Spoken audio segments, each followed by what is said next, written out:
CST en mars 2021 qu'avait été retrouvé le corps sans vie de Magali Blandin, rouée de coups par son mari. Ce lundi 7 août 2023, nouveau volet dans l'affaire, 3 personnes liées au féminicide sont renvoyées devant le tribunal.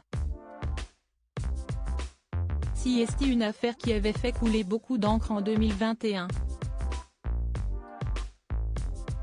En Ille-et-Vilaine, au mois de mars, était retrouvé le corps sans vie et roué de coups de Magali Blandin, éducatrice spécialisée et mère de famille de 42 ans. Si son ex-mari Jérôme Gaillard avait reconnu les faits avant de se donner la mort en novembre 2021, CST, un nouveau volet de l'affaire qui s'ouvre ce lundi 7 août 2023. Selon nos confrères de l'AFP, 3 hommes d'origine géorgienne sont attendus au tribunal pour tentative d'extorsion, escroquerie, non-empêchement de crime, destruction de documents ou objets pour faire obstacle à la manifestation de la vérité concernant un crime ou un délit.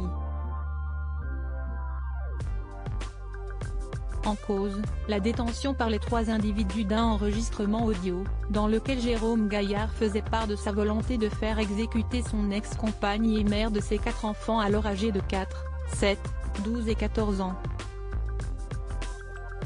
Jérôme Gaillard avait donné 20 000 € aux Géorgiens, qui l'ont selon lui escroqué, avant d'agir seul pour commettre son crime, avait indiqué le procureur de Rennes, peut-on lire dans une dépêche de l'AFP.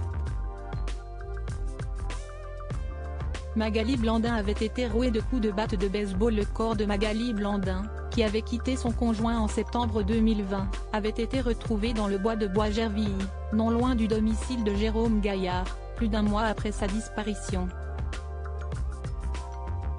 CST, une de ses collègues qui avait alerté les autorités, la mère de famille ne s'étant pas présentée à l'école de ses enfants pour les récupérer à l'heure de la sortie.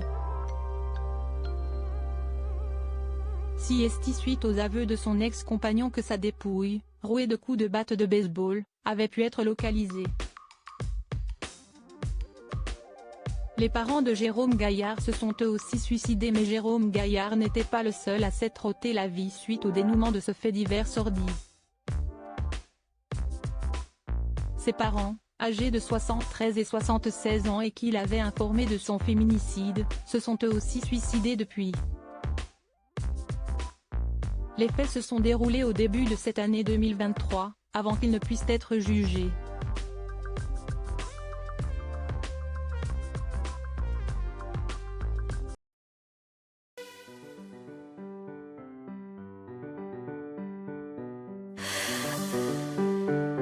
The man I love just had